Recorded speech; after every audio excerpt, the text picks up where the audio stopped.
घटिया टीम उतना ही घटिया क्रिकेट। T20 क्रिकेट खेलना आता ही नहीं है, T20 क्या है उसकी समझ ही नहीं है और T20 खेलने आ गए।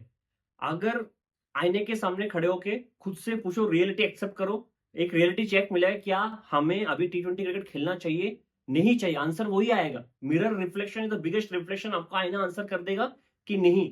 आप सबका टाइम आ गया है, और मैं सिर्फ धोनी के लिए नहीं कह रहा हूं, सिर्फ धोनी के लिए नहीं कह रहा हूं। MS धोनी, रविंद्र जडेजा, आर अश्विन, राहुल त्रिपाठी, दीपक हुडा, विजय शंकर, सबको रिटायरमेंट लेना चाहिए T20 से। वो लोग अब 2025 चल रहे हैं, ये लोग अभी भी 2015 में है। अगर सीएस को अब 120 रन का भी चेस दोगे ना सीएसके को, वो लोग फिर भी लास्ट ओवर के लिए 15 से 20 रन बचा के रखेंगे कि लास्ट ओवर पे चेस करेंगे। अभी भी 2015 में जी रहे हैं लोग। बाकी टीम को देख लो, 250 की चेस में 5 रन से हार रहे हैं, 240 के चेस में 10 रन से हार रहे हैं, 190 के चेस LSG उसने SRH को 16 ओवर में चेस कर दिया। आज दोपहर को DC SRH के अगेंस्ट 163 16 ओवर में चेस कर दिया। और ये लोग 20 साल से क्रिकेट खेल रहे हैं। 183 से चेस नहीं होता 20 ओवर खेल के, आप बताओ 20 ओवर खेल के 183 चीज होता, लास्ट 2 ओवर के लिए 40 रन बचा रखते हैं, 40 रन। और आज तो ऐसा भी नहीं कि आरसीबी से उस दिन पावर प्ले में 4 विकेट गिर गया। आज तो ऐसा कुछ भी नहीं था। आज हुआ क्या आपसे? इतना घटिया T20 क्रिकेट खेलते हुए मैंने किसी को भी नहीं देखा, not even Pakistan, not even Pakistan. इतना घटिया क्रिकेट बाबर आजम भी नहीं खेलते, ना रिजवान खेलते। इनको भी सच एक्सेप्ट कर लेना चाहिए कि हमसे होगा ही नहीं T20 क्रिकेट खेलना। और ये जो कैप्टन बैठा है इतना मूर्ख है, दिमाग इसके पास है ही नहीं। कितने बार चिल्ला चिल्ला के कहूं हर एक मैच के बाद, भाई तू टॉस जीत के बैटिंग ले, तू टॉस जीत के बैटिंग ले, चाहे पिच पे ड्यू आ जाए, पानी भर जाए, तू टॉस जीत के बैटिंग ले। तेरे टीम में सब नालायक एक से, उनसे बैटिंग होगा ही नहीं। तू टॉस जीत के बैटिंग ले, दिमाग है ही नहीं, लगता है ब्रेन ट्रांसफर करके कुछ और भरकाया इधर। उसको फील्डिंग ही करना है रोज। रोज टॉस जीत को टॉस अगर हार लेता अलग बात है, रोज टॉस जीतता है, कहता है फील्डिंग करूंगा, फिर आके मैच के बाद बोलते हैं 50 रन से तो हारे, क्या बात हो गया 50 रन से, it was close game. 50 run T20 में, मतलब टेस्ट में तू 500 रन से हारा है। क्या मतलब T20 क्रिकेट का मर्डर कर दिया, सच में कह रहा हूं। इनका अचीवमेंट क्या बताओ ना मुझे, कि एवे ग्राउंड को सब येलो कर देते थे। हम लखनऊ जाते हैं ग्राउंड येलो, हम वानखेड़े जाते हैं जहां पे पूरा नीला समुद्र रहता है, उधर येलो कर देते। चिन्ना स्वामी आते हैं, आधा येलो कर देता, क्योंकि मैंने लाइव देखे चिन्ना स्वामी में, ठीक है, जैसे 6 किलोमीटर दूर है, हर एक ग्राउंड येलो कर देते हैं। अरे गुवाहाटी पे अगर हक भी देते ना तो भी येलो ही हो जाता, इतना छोटा सा ग्राउंड है। ये अचीवमेंट है। फैंस इतने बेशरम, विकेट जा रहा है, ऋतुराज गायकवाड़ आउट हो गया, चिल्ला रहा है कि MS धोनी आएगा भी चेस कर देगा। कभी तो रियलिटी एक्सेप्ट करो, कभी तो रियलिटी एक्सेप्ट करो। किसी के पास इनकी औकात नहीं है T20 क्रिकेट खेलने का आज के दिन 2015। ये लोग अभी 10 साल, टाइम के साथ इंप्रूवमेंट होना बहुत जरूरी है। अगर आप एज ए क्रिकेटर इवॉल्व नहीं हो पाओगे टाइम के साथ, आप कभी भी बड़ा क्रिकेटर नहीं बनोगे। क्यों चाहल आज इंडिया की टीम में नहीं है? क्या चाहल खराब बॉलर है? नहीं। वक्त के साथ फील्डिंग में इंप्रूवमेंट नहीं आया, वक्त के साथ बैटिंग से इंप्रूवमेंट नहीं कर पाए, बैट ठीक से पकड़ नहीं जाता। जहां पे कुलदीप यादव पहले वो देखो कैसे बैट पकड़ता, आज कैसे बैट पकड़ते। अक्षर पटेल एक टाइम पे बॉलिंग ऑलराउंडर था, आज एक प्रॉपर ऑलराउंडर है। वक्त के साथ इंप्रूव करना बहुत इंपॉर्टेंट है इस टाइम में। जैसे कि सलमान खान, वक्त के साथ इनको इंप्रूवमेंट करना ही नहीं है ना। पहले भी मूवी बनाते इस 2010 में बना था दबंग, उनको लगता है आज भी ऐसे मूवी बनाएगा सिकंदर जैसा, लोग देखने जाएंगे। वक्त के साथ किसी को इंप्रूव करना ही नहीं इस देश में। इस मैच का कोर्स देखो एक बार। 15th ओवर के बाद चेन्नई का स्कोर था 122 फॉर 4, 6 विकेट हाथ में था और 30 बॉल पे 61 रन चाहिए था। आज के दिन 30 बॉल पे 61 क्या होता है बताओ T20 में? 30 बॉल पे 60 ज्यादा रन हो गया क्या? जो बच्चे ठीक से पैदा भी नहीं हुए ना, जो क्रिकेट खेलने आ गए, विप्रज निगम, आशुतोष शर्मा, अनिकेत वर्मा, आप नाम ले लो, अभिषेक पोरेल, सूर्यवंश शेगड़े, उनको अभी देखने का मौका भी नहीं मिला आपको। अब देखोगे तो फिर कहोगे कैसा है ये लोग बच्चे ना। अगर 30 बॉल पे 60 चाहिए होगा, चेस कर भी देंगे और 10 बॉल बचेगा भी, कि 30 बॉल पे 60 चाहिए, लोग चेस भी कर देंगे और 10 बॉल बचेगा भी, कि 10 बॉल रहते हुए हमने चेस कर दिया। और इनसे जिन्होंने 20-20 साल से क्रिकेट खेला है, उनसे नहीं हो रहा है चेस। लास्ट मतलब मैं क्या कहूं इस टीम के बारे में, आप सोचो। 16 ओवर पे 7 रन, 17 ओवर पे 9 रन, 18 ओवर पे 6 रन, 30 बॉल से 60 का इक्वेशन को इन्होंने 18 बॉल पे, लास्ट 12 बॉल पे 40 का बना दिया। आप सोचो, मतलब ये जो 16, 17, 18 ओवर है, इन 3 ओवर में 18 बॉल्स में इन दोनों ने मिलके श्रीशी MS धोनी और गरीबू का अल्लू अर्जुन है रविंद्र जडेजा 22 रन बनाए 18 बॉलों पे, 16, 17, 18 ओवर खेल के इस ग्राउंड पे। आप सोचो, इस बॉलिंग अटैक के अगेंस्ट, जिनको सबको ये टीम पे लेके जा रहा है। एक क्रिकेट है। 3 महीने से मैं कह रहा हूं, जब फर्स्ट टाइम मैंने CSK की इस टीम को रिव्यू किया, मैंने कहा था इस टीम में पावर हिटर है ही नहीं। नहीं भाई, क्या बता रहे हो? शिवम दुबे को नहीं जानते? द स्पिन बेशर शिवम दुबे खड़े खड़े छक्का मारते हैं। MS धोनी जो 5 साल पहले रिटायर हो चुके हैं और क्रिकेट के नाम पे सिर्फ 2 महीने IPL में खेलते हैं, नेट्स पे खेलते हैं, ठीक है। बहुत इज्जत करता हूं, हाथ में बॉडी में टैटू है, इतनी इज्जत करता हूं, लेकिन एक लिमिट होता है हर एक चीज का, हर एक चीज का एक लिमिट होता है। तीसरा, Jamie Overton, Andrew Flintoff, next Andrew Flintoff, आज तो तीनों मिलके एक साथ टीम में था, क्या उखाड़ लिया बताओ? और ना ही उखाड़ पाएंगे, इस टीम के पास वो कैपेबिलिटी है ही नहीं कि पावर हिटिंग कर पाएंगे। इससे इजी चेज हो ही नहीं सकता था, हो ही नहीं सकता था। ऐसा नहीं है कि बुमराह ने इधर से लास्ट 5 ओवर पे 60 चाहिए था, बुमराह ने 3 ओवर डाल दिए। सोचो बुमराह अगर सामने से आ जाएंगे और अगर तीन लास्ट के 6 ओवर पे ना अगर 40 रन चाहिए और सामने से बुमराह डाल दे 3 ओवर, ये लोग 10 रन नहीं बना पाएंगे ये टीम। ऐसा घटिया क्रिकेट खेल रहे हैं। खैर इस घटिया टीम को जाने देते हैं, राजस्थान रॉयल्स के बारे में बात करते हैं। अगर आपने आरआर वर्सेस केकेआर वाला मैच का रिव्यू नहीं देखा, आई बेग यू एक बार 1.5x के स्पीड से वो रिव्यू देख लो, जिसने नहीं देखा है। क्योंकि हमारे कुछ प्रॉब्लम्स थे आरआर मैनेजमेंट से कि इन्होंने क्या डिसीजन लिया, क्या समझ के लिया।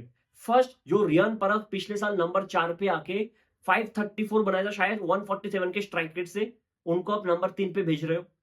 फिर तुषार देशपांडे, जिन्होंने करियर में सिर्फ न्यू बॉल के साथ बहुत अच्छा बॉलिंग किया है, आपने पहले मैच को 10th ओवर में लाए थे एसआरएच के अगेंस्ट, फिर केकेआर के अगेंस्ट 16th ओवर में आपने उसको पहला ओवर दिया। फिर तीसरा, जोफ्रा आर्चर के बारे में मैंने एक बात कहा था केकेआर वर्सेस आरआर के मैच पे कि जोफ्रा आर्चर का तो पहला 2 ओवर था पावर प्ले में, बहुत ही शानदार ओवर था। मोइन अली खड़ा ही नहीं हो पा रहा था, हिला नहीं जा रहा था उनसे, जोफ्रा की पेस और बाउंस से बीट हो रहे थे। फिर भी रियान परख ने तीसरा ओवर आर्चर को पावर प्ले में नहीं दिया जहां पे बनता था। आज क्या डिफरेंस हुआ? पहले रियान परख नंबर 4 पे आया, सेकंड ओवर पावर प्ले का सेकंड ओवर मतलब न्यू बॉल से दूसरे एंड से तुषार देशपांडे आ गए। तीसरा, जोफ्रा आर्चर को आज 3 ओवर पावर प्ले में दिया। किसी ने सार्कास्टिकली कमेंट पे कहा भी था शायद लास्ट आरआर वाले वीडियो में कि भाई आपको तो आरआर का कोच होना चाहिए, आपको इतना पता है। मतलब सार्कास्टिकली कहा है, लेकिन अगर मैं कोच होता तो पहले 2 मैच पे एटलीस्ट इतना मेक श्योर करता कि प्रोसेस में कुछ गलती ना हो।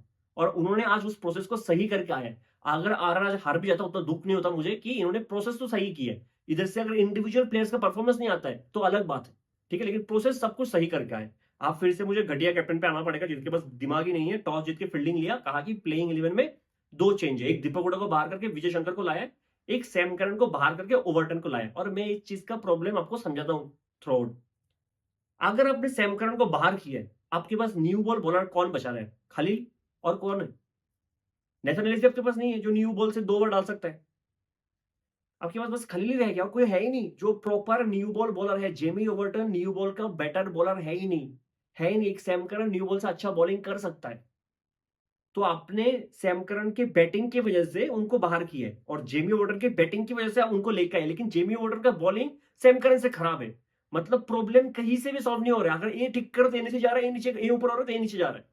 कहीं से भी इस टीम का कुछ फिक्स होने रहा है। और इस टीम के प्लेइंग 11 में आपको through out the tournament changes देखने को मिलेगा, मैं लिख के रखता हूँ। और भी चेंजेस हो गए इस टीम में, अब प्लेइंग में आप देख लो।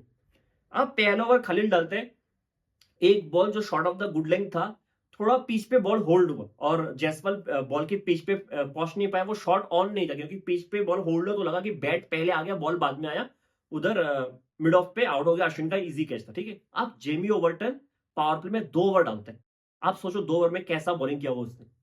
Short of the good length नहीं लगा बॉल, आधे पिच का शायद 7 या 8 बॉल डाला है 12 बॉल में।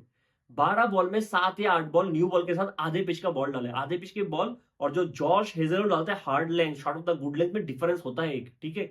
आधे पिच का बॉल कभी लाइन ऑन लेंथ कुछ पता ही नहीं है, कभी डाउन द लेग कभी बाहर, और नीतीश राणा मारे ही जा रहा। 2 ओवर में ओवर्टन ने 30 रन दिया, ठीक है। अब मेरा नेक्स्ट क्वेश्चन आपसे है कि इस अभी 9 दिन हुआ है, आईपीएल स्टार्ट हुआ है, लास्ट सैटरडे को स्टार्ट हुआ है, आज संडे है, ठीक है। इस 9 दिन में आप मुझे बताओ कौन से स्पिनर ने सबसे खराब स्पेल डाला, या फिर कौन से स्पिनर ने सबसे खराब एक ओवर डाला। एक ओवर जो 4 ओवर मत गिनो, एक ओवर जो बहुत खराब था। चलो मैं आपको बता देता हूं, ट्रिस्टन स्टब्स ने डाला था दिल्ली वर्सेस एलएसजी के मैच पे, जहां पे उसने 28 रन खा गया। तो सबसे खराब स्पेल तो मैं ट्रिस्टन स्टब्स को ब्लेम भी नहीं करता हूं, पूरा का पूरा दोष अक्षर पटेल का था, उसको बॉल दिया, वो भी इसके सामने, निकोलस पुरान के सामने। Second worst over by spinner, second worst over अभी तक इस 9 दिन में आज अश्विन ने डाला है। और मैं इसलिए नहीं कह रहा हूं कि अश्विन रन दे रहे हैं, रन देना, रन तो अब अगर बैट्समैन की कैपेबिलिटी डिपेंड करता है, बैट्समैन अच्छे बॉल को भी मार सकते हैं। अगर आप 6 बॉल यॉर्कर डालो बैट्समैन मार दे, वो बैट्समैन की तारीफ है, आपने एज ए बॉलर कुछ खराब नहीं किया। लेकिन अश्विन इतना खराब बॉलिंग किया है। पहला ओवर डालते हैं पावर प्ले में 5th over, down the leg पहला बॉल छक्का, डाउन द लेग दूसरा बॉल छक्का, फिर एक फुल टॉस शफल करके चौका मारते। अब मतलब अश्विन पावर प्ले में आके आधे पिच का बॉल डाल रहा है, उसको भी डाउन द लेग। सेम चीज अश्विन आरसीबी वाले मैच में भी किया था सेकंड ओवर में आके। और फिर भी मैं बार बार कह रहा हूं, Noor is a better power play bowler than Ashwin. लिया होगा 500 विकेट, बहुत ज्यादा रेस्पेक्ट है, लेकिन वो टेस्ट क्रिकेट है और चेन्नई इधर टेस्ट क्रिकेट खेलने नहीं आए। अगर टेस्ट क्रिकेट ही खेलना है, प्लीज T20 क्रिकेट से मुक्ति ले लो, फ्रीडम दे दो हमें, हम सबको भी, फैंस को भी, मतलब आंखों में कैंसर हो जाएगा हमें आपका T20 क्रिकेट देख, to be very honest. Ashwin इतना खराब बॉलिंग किया पावर प्ले में, शायद 19 रन या 16 रन दिए इस ओवर में, और जो बॉलिंग किया है कम से कम 36 रन बनता, 6 के 6 छक्के मारना चाहिए थे। अगर कोई निकोलस पुरन आ जाता, कोई निकोलस पुरन जैसा लेफ्टी बैट्समैन अश्विन के सामने होता इस ओवर में, 36 रन होता। पावर प्ले में आरआर का स्कोर था 79, शायद सीएसके के अगेंस्ट अभी तक 3 मैच में हाईएस्ट पावर प्ले स्कोर है, और नीतीश राणा पावर प्ले में 50 मार रहे थे। तो यही प्रॉब्लम था, आपने सैम करन को बाहर किया तो आपके पास न्यू बॉल बॉलर खालिद को छोड़ के कोई है ही नहीं, कोई है नहीं। अश्विन को दे रहे हो जो आधी पिच का बॉल डाल रहा है आज के दिन। अब नूर पहली ओवर पे आके गूगली डाल के संजू को आउट कर दे, सीधा लॉन्ग ऑफ के हाथ पे मारता है। फिर अश्विन आके थोड़ा पॉज डाल के एक बॉल डालता है, यहाँ पे देख लिया था कि नीतीश राणा कदमों का इस्तेमाल करेगा, वाइड डाल दिया और स्टंप हो गया, लेकिन बेहतरीन इनिंग्स खेल गया नीतीश राणा, 36 बॉल पे 81। स्पिनर को बहुत मारा और बहुत अच्छा इनिंग्स खेल के गया, ठीक है, ब्रिलियंट स्टार्ट देके गया। अगर नीतीश राणा का इनिंग्स नहीं था तो शायद आरआर इस बेटर पोजीशन में नहीं पहुंचता, ठीक है। फिर नूर आके अपने थर्ड ओवर पे गूगल डाल के जुरेल को भी आउट कर देता है, जहां पे शॉर्ट थर्ड मैन में पाचराना का एक बेहतरीन कैच था। फिर जडेजा की बॉल पे स्लॉग स्विप करते हुए हसरंगा आउट हो जाता है, जहां विजय शंकर का डीप मिड विकेट पे एक बेहतरीन कैच था। थोड़ा बहुत फील्डिंग भी इंप्रूव किया है, हालांकि ओवरटन ने फिर से एक इजी कैच छोड़ दिया हेटमेयर का, उससे उतना नुकसान नहीं हुआ, ठीक है। अब पाचराना 18th ओवर पे सिर्फ 1 रन देते हैं और 1 विकेट लेता है। उस दिन भी 19th ओवर, जितना मुझे याद है, टीम डेविड को लगा, जिसमें सिर्फ 2 रन दिया था। तो वही तो पाचराना आउटस्टैंडिंग बॉलिंग कर रहा है इसमें डेथ पे आके, ठीक है। फिर 19th ओवर पे खलील आके एक विकेट लेता है, 182 बनाता है। आरआर एक टाइम पे पावर प्ले में 79 था, मतलब आखिरी के 14 ओवर पे सिर्फ 102 रन बनाते हैं, ठीक है। जैसे नीतीश राणा आउट हुआ, फिर किसी से बैटिंग हुआ ही नहीं। रियान पराग थोड़ा लंबा इनिंग्स खेलने की कोशिश कर रहा था, लेकिन फिर पाथिराना की बेहतरीन यॉर्कर पे वो बोल्ड हो गया। अगर आप सीएसके का बॉलिंग देखो तो 3 ही बॉलर चल रहा है, एक नूर 4 ओवर में 28 देके 2 विकेट, अभी तक 3 मैच में बेहतरीन बॉलिंग की। उसका इकोनॉमी अगर देख लो, तीनों मैच मिला के शायद 6.5 के आसपास है। फिर खलील आज के दिन 4 ओवर पे 38 देके 2 विकेट, वो भी हर एक दिन अच्छा बॉलिंग कर रहा है। और पाथिराना पिछले 2 मैच पे डेथ पे तो बहुत अच्छा किया, आज 4 ओवर पे 29 देके 2 विकेट। इन 3 बॉलर्स, जिस दिन शुरू में खलील नहीं चलेगा, जिस दिन मिडिल पे नूर नहीं चलेगा, और जिस दिन डेथ पे पाथिराना नहीं चलेगा, इस टीम का हाल और भी खराब हो जाएगा। इस टीम सिर्फ अच्छा बॉलिंग कर रही है, टीम एक भी मैच बॉलिंग की वजह से नहीं आ रहा है ये, और बॉलिंग भी सिर्फ यही टीम कर रहे हैं। जडेजा अभी भी अपनी बॉलिंग से फॉर्म में नहीं आए, अश्विन तो बॉलिंग बहुत ही खराब कर रहे हैं, पिछले 2 मैच में बॉलिंग बहुत ही खराब की है। बात यह ना कि नूर आके मिडिल में 4 ओवर डाल के पूरा प्रेशर क्रिएट कर रहे विकेट लेके, तो फिर आसपास के बाकी जो स्पिनर है, जडेजा अश्विन आके 1-2 ओवर डाल के निकल जाता है, कि क्योंकि बैट्समैन को नूर आउट करके प्रेशर क्रिएट कर दिए। अगर जिस दिन नूर नहीं चलेगा ना, इतना रन खाएगा ओवरटन, अश्विन और जडेजा, आप सोच भी नहीं पाओगे, ठीक है। 182, मुझे लगा कि आज के दिन शायद चेज हो जाएगा, लेकिन मुझे इतना पता था कि ये चेज मर मरा के होगा, अगर होगा भी तो मर मरा के होगा। मतलब मुझे पता है ना सीएसके के खून में क्या चलता है। रचिन और त्रिपाठी ओपनिंग करने आते हैं, पहले 3 बॉल एंगल करके बाहर जाता है। रचिन को कुछ आधा पता नहीं था, थोड़ा एक्स्ट्रा बाउंस भी मिल रहा था, थोड़ा लेंथ खिंचा हुआ लेंथ था, short of the good length था। फिर एक बॉल, रचिन का हमेशा मैं कहता हूँ उसका बहुत ही स्ट्रॉन्ग शॉट है कि बैकफुट पे पंच या फिर बैकफुट पे ड्राइव करता है। आज भी वो करने का, थोड़ा दूर से खेल गया आउटसाइड एज और एक इजी कैच, 0 पे रचिन रविंद्र आउट। पहले 3 ओवर में 2 ओवर में शायद आर्चर ने सिर्फ 1 रन दिया है, और पहला ओवर विकेट मेडन था आर्चर का, इस आईपीएल का सबसे पहला मेडन डाला है आर्चर ने, और वो भी किसके अगेंस्ट, सीएसके के अगेंस्ट। पहले 2 ओवर में आर्चर सिर्फ 1 रन देता है, मतलब बैटिंग हो ही नहीं रही। त्रिपाठी इधर उधर शफल हो रहा है। त्रिपाठी का एक चीज दीप दासगुप्ता ने बहुत अच्छा पिक किया, क्योंकि उसका जो लेफ्ट एल्बो है वो ऐसा रहता है, ठीक है, ऐसे खड़ा रहता है, लेफ्ट एल्बो ऐसा करता है। तो अगर आप उसको फुल लेंथ पे बॉल डालोगे, यॉर्कर डालोगे उस पैड पे, तो उसको थोड़ा डिस्टर्ब, क्योंकि उसका एल्बो उसके आंखों के नीचे आ जाएगा। जब वो बॉल को देखेगा बॉल कहाँ पे गिर रहा है, उसके आंखों के नीचे एल्बो आ जाएगा। तो फुल लेंथ का अगर यॉर्कर डालोगे उसको और भी जल्दी आउट कर दोगे, जल्दी आउट कर दो, ज्यादा फायदा है टीम के लिए, ठीक है। इस टीम को 120 पर आउट कर देना है। बाउंसर शॉट डाल के त्रिपाठी को आउट करने की जरूरत नहीं है, सीधा यॉर्कर डालो उसके पैर पे, ठीक है। स्ट्रगल वगल करके 6 ओवर पे 42 बनाए, यही ओरिजिनल सीएसके 6 ओवर पे 42 इनके ब्लड में होता है। 6 ओवर पे 60 एक दिन बन गया था गलती से, लेकिन 42 ये बेहतरीन बैटिंग किया पावर प्ले में। अब हसरंगा ले गया था 7th ओवर, एक शॉर्ट बॉल जहां पे बैकफुट पे जाकर मिड विकेट के ऊपर से मारने की कोशिश किया त्रिपाठी, वो आउट हो गया। फिर 10th ओवर पे हसरंगा दुबे को भी आउट कर दे, एक्स्ट्रा कवर पे रियान पराग का एक बेहतरीन कैच था, शायद अभी तक के इस टूर्नामेंट का बेस्ट कैच मैं बोलना चाहूंगा, क्योंकि फ्रेजर मेगक ने जो कैच पकड़ा था उसके पास टाइम था बॉल देखने को, जंप करने के लिए। इसके रियान पराग के पास टाइम बिल्कुल नहीं था, बॉल बहुत जोर से ट्रेवल कर रहा था, थोड़ा डिप भी हो रहा था। आउटस्टैंडिंग कैच पकड़ा, शायद मैच भी उसने ही पकड़ा है। अगर दुबे होता तो थोड़ा सा बोल सकते थे कि शायद बीच में थिक्शन और हसरंगा को मार के थोड़ा बहुत रन रेट कम कर देता, लेकिन आउटस्टैंडिंग कैच था। फिर विजय शंकर को असरंगा गूगली डालते हैं, उसको कुछ आता पता ही नहीं है गूगली का, हाथ से पड़ी नहीं, वह क्लीन बोल्ड। उसके बाद जो होता है वो होता है, किसी बैटिंग नहीं हुआ, हसरंगा आता है 60 ओवर डालने। ऋतुराज गायकवाड़ लेग स्पिन था, अगेंस्ट द स्पिन बड़ा शॉट खेलने गया लॉन के ऊपर से, उधर वो आउट हो गया। ठीक है, 4 ओवर पे 35 देके 4 विकेट लिया हसरंगा, आउटस्टैंडिंग बॉलिंग। जब जब बाउंड्री खाया अगली बॉल पे विकेट है। ठीक है, जो चाहल पहले करता था। तीक्ष्णा डालते हैं 18 ओवर, जिसमें तीक्ष्णा सिर्फ 6 रन देके चला जाता है। 6 रन, आप सोचो, बड़े बड़े batsman M S Dhoni Jadeja के सामने। जो मैंने कहा 16 17 18 3 ओवर मिला के चेन्नई ने 22 रन बनाए 18 बॉल पे। जब 5 ओवर में 60 चाहिए था, उसके बाद जो होना है होना है। एक देशपांडे हमारा लड़का था, तो उसने बोला कि इतना मुझे मत गाली देना, आप लोगों ने मुझे बनाया, वो मैं थोड़ा रन देके चला जाता हूँ, आप मुझे मुझे मार दो, ठीक है, लेकिन आरआर को हट मत कर। तो उसने 19 रन देके ऐसे एक बनाकर रखा माहौल कि चेज होगा होगा आपसे नहीं अब, क्योंकि जब जब संदीप शर्मा आया है, मुझे याद नहीं है कि धोनी ने कब चेस किया। संदीप शर्मा ऐसा बॉलर है, उसके अगेंस्ट धोनी का रिकॉर्ड, विराट कोहली का रिकॉर्ड बहुत ही खराब, बहुत ही खराब है। विराट कोहली को पहले में आउट करते हैं, और जितना मैंने संदीप शर्मा को देखा है, धोनी संदीप के अगेंस्ट कभी चेस तो कर नहीं पाया। मुझे तो याद नहीं आता, पिछली बार भी मुझे जब याद है 2-3 साल पहले भी 2-3 रन से शायद चेन्नई हार गया था, जब संदीप शर्मा लास्ट ओवर डाला था। तो ये मैच हार के बहुत आराम से हारा है। 183 चेज नहीं होता है। अगर आप मुझे पूछो कि चेन्नई क्या इधर से बेटर कर सकता है, तो मैं कहूंगा सब कुछ बेटर करना पड़ेगा, वरना नंबर 10 पे भी आ सकते हैं टीम। बॉलिंग में 3 बॉलर अच्छे कर रहे हैं, नूर, पथरना और खलील। जो मैंने कहा, जिस दिन उसका खराब दिन जाएगा उस दिन टीम बॉलिंग से भी पिटेगा। और अगर आप कहोगे टॉस जीत के बैटिंग कर लेंगे, तो क्या गारंटी हम जीत जाएंगे? तो भी मुझे लगता नहीं, क्योंकि अगर 240 का पिच होगा, मान लो अहमदाबाद में हमने टॉस जीत के पहले बैटिंग ले लिया, तो 240 का पिच है, टीम बनाएगा 210, और 200 तो चेस भी हो जाएगा उस पिच पे। तो ये 240 250 वाला टीम है ही नहीं, जो मैंने पहले ही कह दिया था। ये 200 वाला टीम है ही नहीं, ये 175 180 वाला टीम है, जो 2015 में क्रिकेट खेलता था। ठीक है, ऋतुराज गायकवाड़, शिवम दुबे, मैं पहले बार भी कह रहा था, लास्ट वीडियो में कहा था, ये दोनों ने मिल के आपको 7 मैच जीता था लास्ट टाइम। 7 मैच दोनों ने मिलकर जीता है, और इस बार भी अगर आप कुछ मैच जीत जाओगे इधर से, तो ये दोनों मिलकर आपको जिताएंगे, और थोड़ा बहुत सचिन कंट्रीब्यूट कर लेगा। बाकी इतने बेशरम लोग हैं, ना बैटिंग आता है, ना फील्डिंग आता है, ना बॉलिंग आता है, इनसे कुछ करना ही नहीं है इनको। बस एज ए लाइबिलिटी खेलने आ रहा है, खेल रहा है, पूरा ग्राउंड अपनी तरफ कर दे रहा है ना, इससे कुछ फर्क नहीं पड़ता।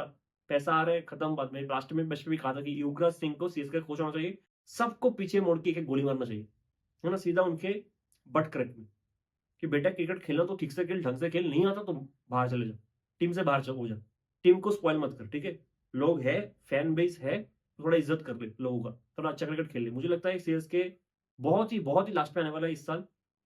अगर मुझे गलत प्रूव कर दे अच्छा बैटिंग करके, कहीं भी कभी जो 240 बना दे, 240 एक बार, तो अलग बात है। ये टीम बस इंडिविजुअल ब्रिलियंस, ऋतुराज गायकवाड़ की बैटिंग, सचिन रविंद्र की बैटिंग, शिवम दुबे की बैटिंग से कुछ कर सकते हैं। बाकी जडेजा, मैंने कहा है, वो फिनिशर है। 130 में कोई फिनिशर आज के दिन बैटिंग करता है? एम एस धोनी आते नहीं बैटिंग करने, और जब आया आउट हो गया, लो फुल टॉस सीधा मारा है। और अच्छा कैसा इसका क्या नाम था, शेमरन हेड पे, क्योंकि प्रेशर होता है जब धोनी आता है, पहला बॉल उसने संदीप शर्मा ने वाइड भी डाल दिया था। और कर भी सकते हो, 2018 2019 में धोनी तो है नहीं कि आखिरी में आके 20-25 रन उमेश यादव डाल देगा, वो डाल देगा, हम कुछ भी हो जाए चेस कर लेंगे। वो अभी भी पुराने टाइम पे जी रहे हैं कि मैं कर दूंगा, मैं कर दूंगा, मैं गेम को डीप प्ले के लिए कर दूंगा। वो पहले होता था, आज के दिन ये नहीं होगा, पॉसिबल नहीं। और जडेजा फिनिशर है नहीं, एक्चुअली जडेजा को भी टीम से बाहर करना पड़ेगा, ठीक है, वरना आप जीतोगे नहीं। जिस तरह से वो बैटिंग करता है, इतना शुरू में आ गया, 22 बॉल खेल गया 145 के स्ट्राइक रेट से, धोनी 11 बॉल खेल गया 145 की स्ट्राइक रेट से। आप बताओ, इम्पॉसिबल चेज में 145 के स्ट्राइक रेट से आपके फिनिशर्स खेल रहे, टीम की फिनिशर्स। मैं लिख के दे सकता हूँ, शार्दुल ठाकुर अगर ऐसे सिचुएशन में आगे 15 बॉल्स खेलेगा, 15 बॉल्स, उसका स्ट्राइक रेट धोनी और जडेजा से बेटर हो। आप लिख के रख लो, जिस दिन इस आईपीएल में शार्दुल ठाकुर ऐसे सिचुएशन में चेस करते हुए 15 बॉल्स खेलेगा, 10-12 बॉल नहीं, 15 बॉल जिस दिन खेलेगा, उसका स्ट्राइक रेट 150 से ऊपर होगा, जो धोनी और जडेजा का नहीं था आज के दिन। आप सोचो, इतने बड़े बड़े बैट्समैन। मिलते हैं अगले वीडियो में, तब तक के लिए जय हिंद।